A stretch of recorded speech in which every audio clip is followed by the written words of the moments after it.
Un jour, il va dans le désert et il voit quelqu'un qui ramasse du bois. Il dit, qu'est-ce que tu fais là? Il dit, je suis un mort. Et donc, ça, ce sont des sources très très vieilles des sages d'Israël qui nous disent qu'il y a un impact de ce que fait l'enfant sur les parents. Le Kaddish, c'est une prière extraordinaire qui a une faculté de sortir l'âme du défunt de l'enfer, et non seulement cela, mais la faire monter de monde en monde. Dans le lendemain, elle va à la banque, elle va voir le caissier, elle donne le chèque au caissier, le caissier voit ça, il ne comprend pas, il regarde bizarrement, tout ça, attendez, ne bougez pas. Il va voir le directeur voit le chèque, il tombe dans les pommes. S'évanouit sur place.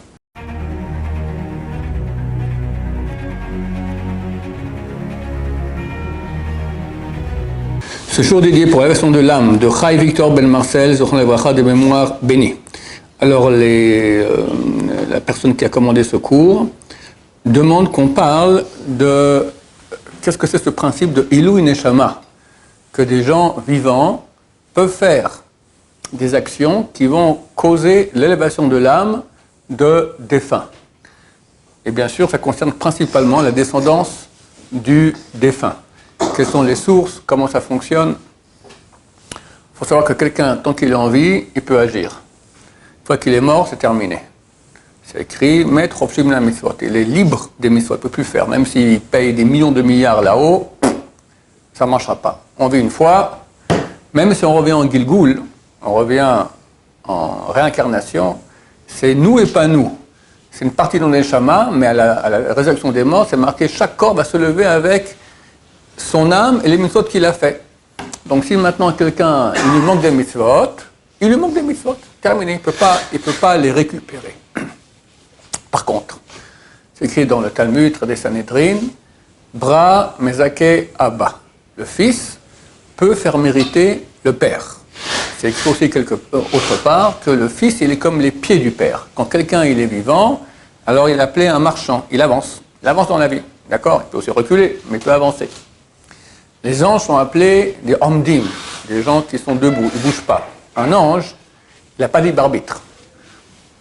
Il est ce qu'il est, d'accord? Il ne peut pas rajouter sur ce qu'il est, il ne peut pas non plus retrancher de ce qu'il est. Il est dans les mains de Dieu, total, il ne peut pas faire un millimètre de milligramme autrement que ce que Dieu lui a ordonné. Donc il n'est pas, et c'est quelqu'un qui est statique. L'être humain, il avance, et c'est écrit que les enfants sont les pieds des parents. C'est-à-dire qu'une fois que les parents sont décédés, alors les parents peuvent encore avancer dans le monde à venir, le monde des morts, par le fait que leurs enfants avancent. Et vu qu'eux ont suscité les enfants, donc quelque part, mon fils qui va faire des choses, je suis pour quelque chose, vu que c'est moi qui l'ai créé, c'est moi qui l'ai éduqué, même si je n'ai même pas éduqué, d'accord? Ça va des fois quelqu'un, je ne sais pas, il n'a pas pu éduquer son fils, ou il est mort, ou il a abandonné, quoi que ce soit, mais par le simple fait qu'il a mis au monde, il a déjà un mérite dans les actions que feront ses enfants, et ses petits-enfants aussi. Il a un certain mérite qui continue. C'est décrit dans Or Zaroua, un très grand rabbin du Moyen-Âge, Ashkenaz, dans l'Ilchot Shabbat, chapitre 3, une histoire de Rabbi Akiva. Rabbi Akiva, un jour, allait dans le désert.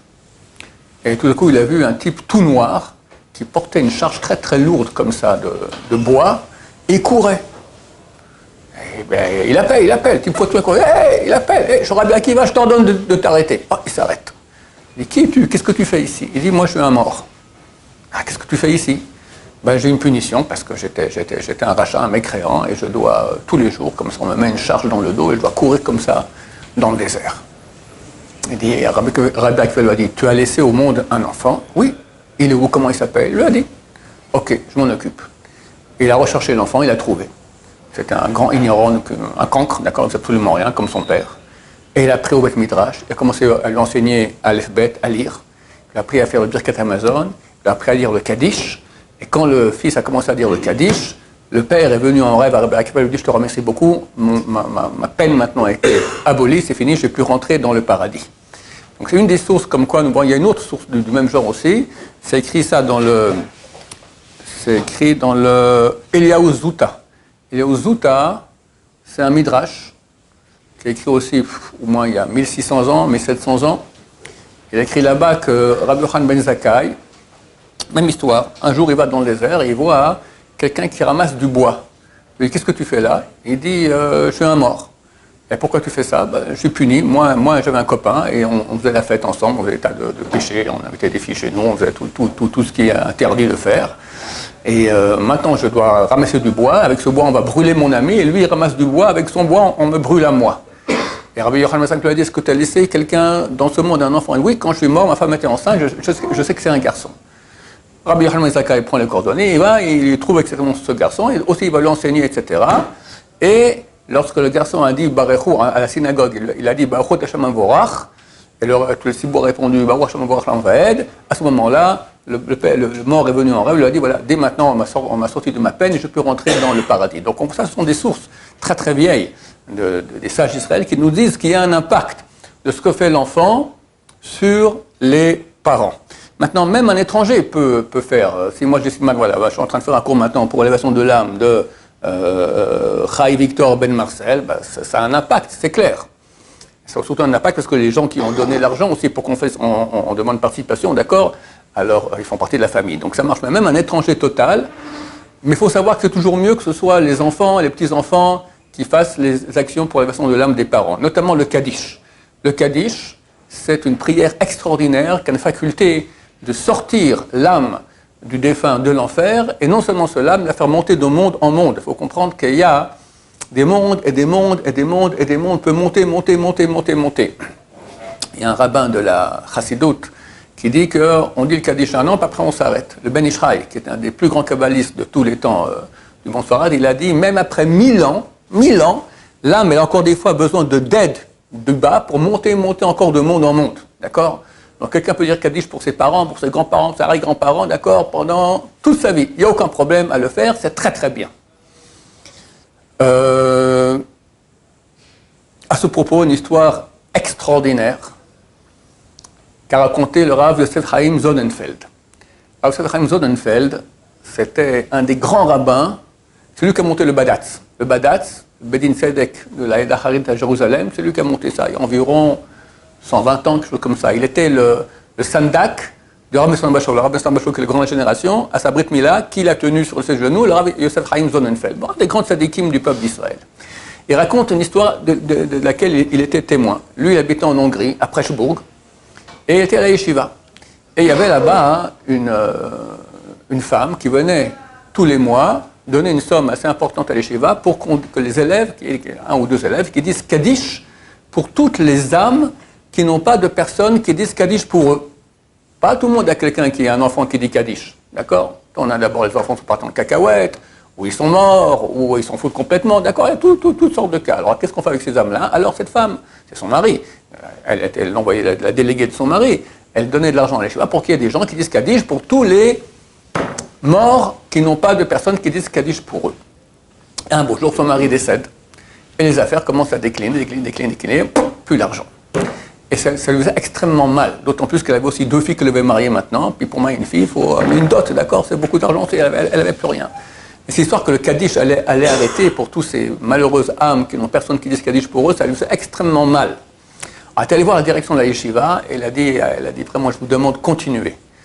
Je ne pourrais plus donner l'argent maintenant, mais Bezrat Hashem, les affaires vont remonter, je vous garantis, je vous paierai aussi en retour, voilà, si je pourrais, je paierai tout ce que je peux. Les Raché Yeshivot, les chefs de la yeshiva ont été extrêmement touchés par ce qu'elle a demandé. Ok, c'est bon, on continue, ne vous en faites pas. Bon, elle sort de la yeshiva et elle va dans la rue, tout coup, elle voit un vieux monsieur, comme une barbe blanche comme ça, de type blanc, beau, un tzaddik vraiment, qu'elle ne connaît pas, qui lui dit « Bonjour, comment allez-vous » Très bien, je ne vous connais pas. Oui, vous ne me connaissez pas, mais comment ça se passe? Dites-moi, et puis comment vont les affaires? Je ne sais pas pourquoi demander ça, mais bon, ça ne va pas du tout, les affaires, d'accord. Et puis j'ai 2 filles à marier maintenant, et puis je n'ai pas d'argent pour celle-là. Ah, combien vous avez besoin? Écoutez, je ne sais pas à qui vous êtes, pourquoi vous me demandez. Bon, si vous me posez la question, je vous dis, j'ai besoin d'une belle somme, d'accord, 20 000 roubles, quelque chose comme ça. Je dis, c'est un exemple, d'accord. Tout d'un coup, le type, il sort un chéquier, et je lui fais un chèque de 20 000 roubles. Tenez, c'est pour vous. Mais, il se peut qu'il y aura des problèmes quand vous voudrez encaisser le chèque. Donc, amenez maintenant 2 témoins, 2 élèves de la yeshiva, pour qu'ils voient que c'est bien moi qui ai signé. D'accord? Elle va appeler 2 élèves, et ici, regardez que c'est bien moi qui signe, regardez bien ma tête, je signe, il a fait aussi sur un petit papier, il a refait sa signature. Il a mis son nom, il a mis la signature. Il dit à la femme, demain vous allez à la banque un tel, et vous recevez tout l'argent. Alors, phénoménal, d'où vient ce monsieur-là? D'accord? Bon, Baruch Hashem, très très contente. Le lendemain, elle va à la banque, elle va voir le caissier, elle donne le chèque au caissier, le caissier voit ça, il ne comprend pas, il regarde bizarrement, tout ça, attendez, ne bougez pas. Il va voir le directeur voit le chèque, il tombe dans les pommes. C'est venu sur place. Sur place, on attrape la femme, on la met dans son chambre, on ferme, ne bougez pas, attention, les flics, qu'est-ce qui se passe? Il y a une affaire, un truc, c'est pas clair. Bon. Le directeur se réveille et dit, faites-la entrer. Elle fait entrer, il dit, est-ce que si je vous montre une photo de la personne qui a fait ce chèque-là, vous serez capable de la reconnaître? Mais bien sûr, il y a aussi les Bachoy Yeshivot, on peut les amener, ils pourront vérifier cela. Ils amènent une photo et ils montrent la photo du type qui était le vieux monsieur avec la belle barbe blanche. Et le banquier dit, ok, c'est bon, vous avez l'argent, prenez. Au revoir, madame. Au revoir. Bon, tous les employés demandent, qu'est-ce qui s'est passé, c'est quoi cette histoire? Elle a dit, écoutez, c'est mon père. Mon père, c'est Ronan Levracha, qui est mort il y a 10 ans. Il est venu cette nuit en rêve. Il m'a dit, pauvre type, c'est moi qui rajoute, c'est pas écrit dans l'histoire, d'accord? C'est moi qui rajoute, pauvre type. Pauvre type, depuis que tu te maries avec cette Goya, t'as arrêté de dire Kaddish pour moi, et moi je souffre terriblement dans l'Amaba. Grâce à cette femme qui payait des élèves pour dire le Kaddish pour les personnes pour qui les enfants ne disent pas Kaddish, grâce à elle, j'ai pu sortir de l'enfer et monter encore dans le paradis. Et j'ai vu que tu faisais rien du tout. Et puis elle avait plus d'argent maintenant pour dire le Kaddish, donc je vais la voir hier, je lui ai donné tout l'argent, et je lui ai dit qu'elle allait te voir et que tu lui donneras tout l'argent. Tu as très bien fait. Le type, il raconte que c'est levé le matin, il a raconté ça à sa femme, la Goya, qui a rigolé, d'accord? Et là, maintenant, tout le monde a vu que c'était vrai. Le Rav Yosef Chaim Sonnenfeld, ce grand tzaddik qui donc a créé le Badatz, pourquoi c'est lui qui raconte cette histoire? Il dit, un des 2 élèves qui sont venus, c'était moi, avec mon ami qui s'appelle Yuda Greenwald. D'accord? Donc on a un témoignage extraordinaire. Même les gens sont venus en Lamaba, sont venus en chair en os, on peut dire d'accord pour qu'on dise Kaddish pour eux. Donc il y a une importance colossale à dire le Kaddish pour les parents et grands-parents qui sont décédés. Et comme je dis, on peut le dire toute la vie, il n'y a aucun problème. C'est très bien de le faire. Non seulement le Kaddish, mais chaque action que la descendance va faire ou quelqu'un décide de faire pour l'élévation de l'âme de quelqu'un, ça a un impact. C'est écrit dans la source, c'est le Psikta. Psikta, c'est un midrash qui a été écrit il y a 1800 ans. On a un verset dans la Torah, lorsque on a trouvé un mort, on ne sait pas, un mort dans les champs comme ça, on ne sait pas comment ça s'est fait, alors les sages de la ville la plus proche viennent et disent certains versets et tuent un veau sur place pour qu'il y ait une expiation des péchés d'Israël. Et ils disent le verset, Kaper la Mecha Israël, expie à ton peuple Israël, Asher Padita, que tu as libéré. Le Psikta il dit, Kaper la Mecha Israël, expie à ton peuple d'Israël, ça c'est l'argent que les gens donnent en tzedaka, ça expie leurs péchés. Asher Padita, que tu as libéré, ça c'est quand les enfants des défunts donnent de l'argent pour le défunt en tzedaka, ça libère les défunts. Donc c'est aussi une grande chose que donner la tzedaka pour l'élévation de l'âme des parents ou grands-parents ou de personnes étrangères. D'accord? C'est certain que ça agit. Le plus, la mitzvah la plus grande que quelqu'un peut faire, il y a beaucoup, il y en a qui offrent un Sefer Torah, il y en a qui offrent une yeshiva, il y en a qui offrent un mikveh, il y en a qui offrent... Mais le plus, c'est l'étude de Torah. On sait que la mitzvah la plus grande qu'il y a dans toute la Torah, c'est l'étude de Torah. D'accord? C'est la mitzvah la plus grande de toutes les mitzvot. Et lorsque des gens donnent de l'argent pour que des gens étudient la Torah, c'est ça qui fait le plus d'effet. Là, je vous raconte à ce propos d'ailleurs une histoire dont j'ai vu la personne elle-même, c'était, je cite, en 35 ans, 40 ans, d'accord? Non, peut-être 35 ans, d'accord? Une dame qui a fait Tchouva, qui raconte qu'elle était au Canada, une Israélienne, et elle était non religieuse. Et elle commençait un peu à se rapprocher de la Torah. C'était l'hiver, c'est les vacances de ski, d'accord? Et devait partir, aller faire du ski dans la campagne montréalienne. Et devait partir Shabbat. Elle dit à son mari, tu sais quoi, on part dimanche. Demain, je ne vais pas partir Shabbat. Il m'a dit, pourquoi, qui, quoi, comment? Bon, pour faire un bon mari, il accepte. Ok, il part dimanche. Et quand il commence à partir, il commence à neiger. Elle raconte qu'ils vont sur la route, puis il y avait un pont, et tout à coup, la voiture, elle prend un mauvais angle comme ça, elle tombe dans le précipice. Ta. elle voit son mari qui reçoit comme ça, le volant dans la figure comme ça, il se met à cracher du sang, mort sur le coup. Et alors tout en bas du précipice, elle avait 2 enfants. Le coffre était rentré dans le siège arrière et les 2 enfants étaient rentrés dans le coffre en fait. Elle ne pouvait pas les sortir. Alors elle sort et elle essaie d'ouvrir le coffre. Et puis il neige, la tempête, etc. Ça ne marche pas. Alors elle dit, Dieu, pour toi, j'ai fait Shabbat. Je ne suis pas parti en vacances Shabbat. Aide-moi. Écoutez, c'est pas comment, le coffre il s'est ouvert. Elle a pris ses enfants. Bon, il faut sortir du précipice. Elle voit, tout coup, il y a une autre voiture qui prend le même aussi, mais elle s'arrête beaucoup plus haut. Et viennent les pompiers et commencent à sauver la voiture là-haut. Puis elle crie, personne ne l'entend. Alors elle commence à klaxonner et tout. Ils l'ont vu, ils l'ont pris comme ça. Elle raconte qu'elle est arrivée là-haut et elle avait une tête déjà enflée, terrible de tous les coups qu'elle avait reçus. Et puis elle se souvient juste qu'un des pompiers a dit c'est un homme ou une femme, et est tombée dans les pommes. Elle se réveille dans l'hôpital, on dit que son mari est décédé. Sa mère est venue elle était Kiryat Ono, ici en Israël, elle est venue à Montréal, elle était près d'elle au lit, et quand elle se réveillait comme ça, elle voulait les Tehillim, elle voulait donne-moi les Tehillim du roi David. Elle commence à dire comme ça des Tehillim.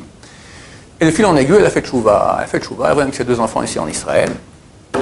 Et bon, mais tchouva cool quoi. Les enfants continuent à aller à l'école, pas cachère, l'école laïque. Et un beau jour, elle va dans la rue comme ça, à Kiryat Ono. D'un coup, il y a une voiture pleine de religieux, c'est même pas que des religieux à Kiryat Ono, d'accord, des orthodoxes. Je dis, c'est où la synagogue Intel? Je connais, je ne sais pas si il y a une synagogue comme ça, mais dites-moi l'adresse. Alors, ils lui disent, ok, prenez-moi dans la voiture, je vous amène là-bas.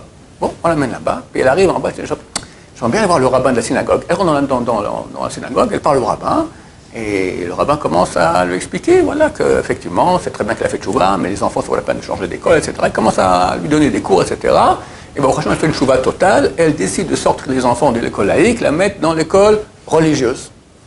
Et bon, les enfants arrivent très bien, ils sont très bien acclimatisés à cette nouvelle école, et ces enfants étaient des très bons élèves. Puis un soir, elle raconte qu'elle voit son fils malheureux, en train de pleurer. Qu'est-ce qui se passe? Moi, j'ai un examen sur les Mishnayot, la Mishnah. J'ai rien compris. Elle est très embêtée, elle ne comprend rien, le mari il n'est pas là, qu'est-ce qu'on peut faire? Bon, et le gosse il sort, il va dormir tout malheureux. Le lendemain matin il se réveille, tout souriant. Elle dit qu'est-ce qui se passe? Il dit maman, voilà, papa est venu cette nuit, en rêve, et il m'a dit que depuis que je suis rentré au Cheder, j'apprends les Mishnayot, lui aussi on l'a sorti de l'enfer, on l'a mis au paradis. Et ce que j'apprends, il apprend aussi. Et il m'a dit, quel Mishnah tu as demain? Je lui ai dit, bien, on va l'étudier ensemble. Il m'a tout expliqué. Le gosse a été à l'examen, il a eu 100 sur 100. Il n'avait rien compris à la Mishnah, il a eu 100 sur 100. Donc le père doit bien expliquer cela. C'est un exemple, parmi tant d'autres, que l'impact qu'ont les enfants sur les parents. Et l'étude de Torah, c'est ça. Ce que tu fais comme mitzvah, mon fils, moi aussi je fais là-haut, car c'est quelque part grâce à moi que tu étudies. D'accord, le père n'a jamais enseigné la Torah, mais il a mis au monde. Et donc il y a une relation, et c'est un peu, comme je dis, les enfants sont appelés les pieds des parents. Il y a une histoire que j'ai racontée, on l'a mis sur les réseaux, qui est arrivée il y a 3 mois, c'était quand on était avec la yeshiva à Rashbi, il y a 3 mois environ. J'ai un bon ami, dont le père est décédé il y a 20 ans environ. À l'époque, il avait offert un Sefer Torah pour l'élévation de son âme. Et il m'appelle, il y a 3 mois, le copain, il me dit, écoute, je sais pas, j'ai fait un rêve, j'ai rêvé de mon père, il avait pas l'air content du tout. C'est tout, mais il m'a absolument rien dit. Qu'est-ce que je fais? Je lui dis, je pense qu'il t'a fait un appel, au secours, aide-moi, j'ai besoin de faire des mitzvot pour que je puisse encore m'élever là-haut. Ok. Il m'appelle une semaine plus tard, il me dit, tu sais ce qui s'est passé? Il y a 1 an, on était à la synagogue, c'est une synagogue très connue des Français à Beit Vagan, et le gabba il a dit, on aimerait rénover maintenant tous les meubles de la synagogue. Est-ce qu'il y a quelqu'un qui est prêt à financer ça? Alors je levais la main, je dis, ouais, moi je finance, pour l'élévation de l'âme de mon père. C'était il y a 1 an déjà. Mais en fait, rien ne s'est passé. Ils n'ont pas trouvé exactement la personne qui ferait les meubles et qui et quoi. Bon, et ça n'avançait pas. Et il me raconte, il m'a appelé, je me souviens bien, c'était un jeudi. Il me dit, mercredi matin, le gabba, il m'appelle au téléphone, il me dit, c'est bon, paye. Quoi paye? Il y a 1 an qui est passé. Bah oui, on a eu des ennuis, machin, qu'est-ce qu'on a pu faire? Voilà, maintenant, voilà, c'est ça coûte tant et tant. Alors mon copain dit, bon, je me suis engagé, je paye. Alors, je paye, voilà, il a fait le chèque pour l'élévation de l'âme de mon père.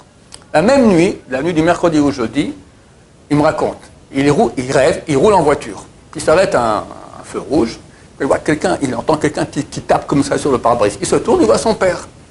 Il descend le pare-brise, son père ne lui dit rien, il lui serre la main avec un grand sourire et part. La même nuit. Donc c'est clair qu'il y a un impact des actions des enfants sur les ancêtres, et évidemment, dans les deux sens. Si Chas Shalom, un enfant, il va faire des histoires terribles. Il y avait un des plus grands sages d'Israël, le plus grand. Il y avait deux grands de la génération, c'était il y a 300 ans. Un c'était le Yabès et l'autre c'était le Rav Yonatan Eibschitz. Très très grand sage d'Israël. Rav Yonatan Eibschitz, il avait un enfant qui avait une très bonne tête. Et vers 18 ans comme ça, l'enfant lui a dit « Papa, je veux aller en vacances, je veux aller à Londres. » Bon, le père, hélas, a accepté. Et le gosse, il va à Londres pour 1 ou 2 mois, et il commence à faire un peu de business. Et Baruch Hashem, il sait une bonne tête comme son père, il fait du business, il commence à faire de l'argent, d'accord. Il envoie une lettre à son père, je vais rester encore un peu, c'est dommage de ne plus venir maintenant, bon, il reste là-bas. Et le pauvre garçon est devenu très riche. Il s'est même acheté le titre de Lord, et il a changé même de nom, Lord Wolf, comme ça il s'est fait appeler. Évidemment, quand tu es très riche, tu n'es pas marié, tu es à Londres, tu commences à fréquenter, il couchait avec ses femmes de ménage et les machins, donc il part complètement en cacahuète.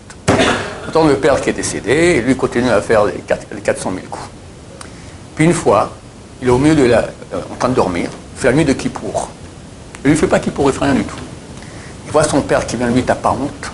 Tu sais combien je souffre dans le ciel, quelle honte tu me fais. Je vais t'étrangler maintenant, si tu ne fais pas de chouva, je t'étrangle. Et il commence à l'attraper comme ça. Ah, il se réveille. Oh. Bon, c'est des bêtises ces trucs-là. Il va se faire un thé, Yom Kippour, un chi, d'accord. Il boit son thé, allez, de nouveau dodo. Le père revient, tu crois que c'est un rêve? Je vais t'étrangler pour de bon. Il commence comme ça. Ah, de nouveau il se réveille, il dit, non, c'est pas possible cette histoire-là. De nouveau le chi. Et maintenant il va dormir. Le père vient, ce coup-là c'est fini, je t'étrangle. Il commence à l'attraper comme ça, il étrangle. Il se réveille en bas du lit et il voit que toute sa gorge c'est vraiment tout rouge comme ça, il voit des marques. Il dit, oh, c'est pas une blague ça. Il était à la synagogue, il a fait une chouva totale en pleurant. Donc on voit, que des fois c'est des mérites rares. C'est le camp de génération, il a le mérite de venir faire la leçon à son fils. C'est rare que ça arrive des choses pareilles. Sinon, beaucoup de gens feraient tchouva. Tous les Rechaim qui se baladent ici dans ce monde-ci, ils feraient tchouva. Les parents viennent là-haut et lui dire, mon cher ami, à cause de toi, je souffre. Mais on voit aussi que les enfants peuvent faire très honte à leurs parents dans la Maba. Donc, il y a une histoire de Kibboud Avem, d'honorer son père et sa mère. Et c'est écrit dans les livres qu'il faut honorer son père et sa mère quand ils sont vivants et quand ils sont morts.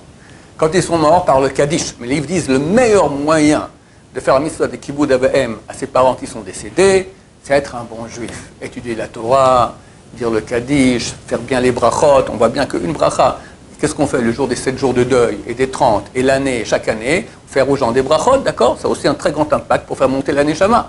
Il faut bien dire la bracha, lentement, avec conviction, pas brrr, d'accord. Si quelqu'un dit brrr la bracha, c'est rien. Peut-être même il a dit le nom de Dieu en vain. D'accord, mais si les gens se comportent bien comme il faut, c'est le plus grand Ilou Neshama, la plus grande élévation d'âme qu'ils peuvent faire pour leurs parents. Dans Hachem, qu'on puisse faire beaucoup d'élévation d'âme à nos ancêtres, et que nos enfants en fassent beaucoup à nous-mêmes une fois qu'on aura besoin de cela. Baruch Adonai, l'olam, amen, amen.